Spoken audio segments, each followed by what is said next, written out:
नमस्कार दोस्तों। जो हमारे देश की जो न्यायिक प्रक्रिया है, ये बड़े कमाल भी कर सकती है, बड़े बड़े।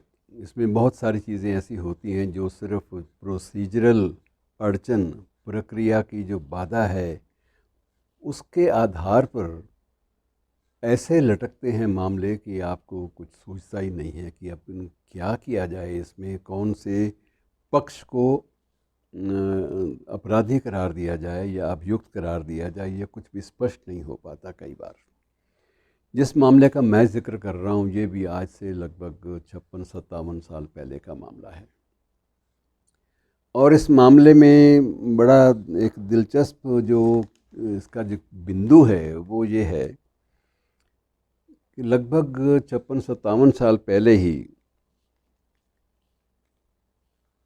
लगभग 60 किलो सोना, लगभग 60 किलो, मैं उसका अलग से पूरा अनुपात आपको नहीं बता पा रहा क्योंकि उसमें कन्फ्यूज़न थोड़ा सा तथ्यों के आधार पर है। बहरहाल ये निश्चित है कि वो लगभग 60 किलो के आसपास था। ये सोना एकत्र हुआ था लाल बहादुर शास्त्री को सोने से तोलने के लिए, प्रधानमंत्री को। उस वक्त वो प्रधानमंत्री थे हमारे देश के, और युद्ध काल में जोश में लोगों में इतना जोश था कि लोग हरियाणा राजस्थान के लोगों ने जोश में आकर सोने का जो था वो भंडार लगा दिया कि लोग सिक्कों से तोलते हैं, कोई लड्डुओं से तोलता है, हम तो इस बहादुर प्रधानमंत्री को सोने से तोलेंगे। और जब ये भावना एक बलवती हो गई, जोश के अंतर्गत, जोश के तहत सारा सोना एकत्र हो गया, जब उनका कद भी शास्त्री जी का पता करवा लिया गया, वो 57 किलो उनका वज़न था उस वक्त। अब ये पता नहीं वज़न उनके शरीर का था कि कपड़ों के समेत था। बहरहाल वज़न 57 किलो उनका दर्ज किया गया, और उस वक्त और उसके मुताबिक ये तय हुआ कि 57 किलो, जब इतना इनका किलो का वज़न है तो इतना ही किलो सोना हम लोग इकट्ठा करेंगे। इकट्ठा हो गया, सारी बात हो गई। उसके बाद क्या हुआ कि ताशकंद में जब बातचीत चल रही थी तो वहीं शास्त्री जी का निधन हो गया। ये एक सर्वज्ञात तथ्य है। और परिस्थितियां बदल गई। उस सोने को जो ट्रस्टी उस वक्त के थे, उन्होंने इसको मालखाने में जमा करा दिया।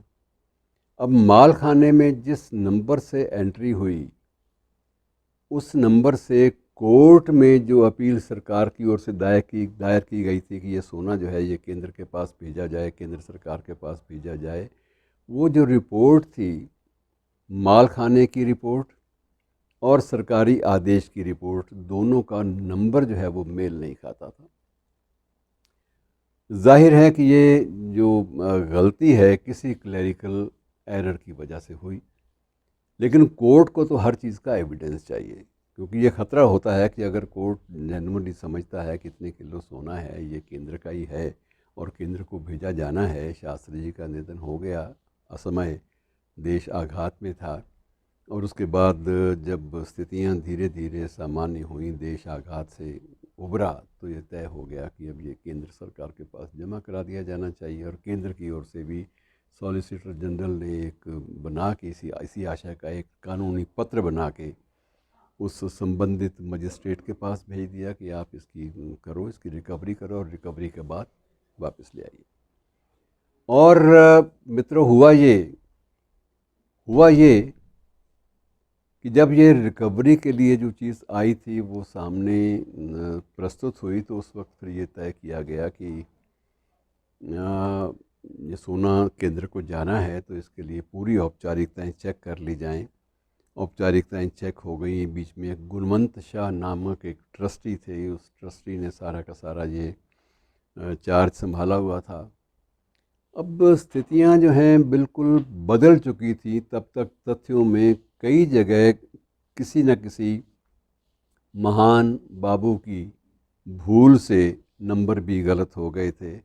अब वो जब सारी स्थिति इस तरह से डामाडोल हो गई, तो उस वक्त बीच में एक और नया शोषा छिड़ गया कि गुणवंत शाह, जो कि मुख्य ट्रस्टी थे इस सारे भंडारण के, इस सारे संकलन के, इस सारे संग्रह के, उनके बच्चों ने एक और याचिका दायर कर दी कि ये सोना जो गुणवंत शाह से लेने की जो आदेश हुए हैं, वस्तुतः ये सोना हमारे घर का है, ये तो गुणवंत शाह का है ही नहीं।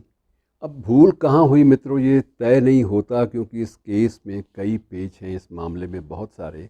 और किस्सा ये कि हमारी न्यायिक प्रक्रिया की जो छोटी छोटी बारीकियां होती हैं, उनमें जब भी क्लैरिटी नहीं आती, जब भी वो स्पष्ट रूप से बयान नहीं होती या स्पष्ट रूप से उनका इंदराज नहीं होता, तो वो इतनी महंगी पड़ती हैं कि इतना 57 किलो सोना, लगभग 60 किलो कहते हैं कि थोड़ा सा ज़्यादा इकट्ठा हो गया था, वो 60 किलो सोना एकदम से व्यर्थ में माल खाने में पड़ा है, जो ना केंद्र उसका उपयोग कर पा रहा है और ना ही राज्य सरकार, ना ही वो ट्रस्ट, कोई भी उसका उपयोग नहीं कर पा रहा।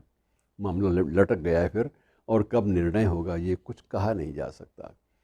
और जो चिंता वाली बात थोड़ी सी ये हो जाती है कि अब एक राष्ट्र नायक की स्मृति में आप एक घटना का एक पूरा का पूरा चित्र तैयार करते हैं, और उसके बाद जब घटना का चित्र भी आप तैयार कर लेते हैं, उसका खाका तैयार कर लेते हैं, तो उसके बाद इतने बरसों तक वो संवेदनशीलता, ना तो वो संवेदनशीलता रहती है और ना ही मामले की गंभीरता।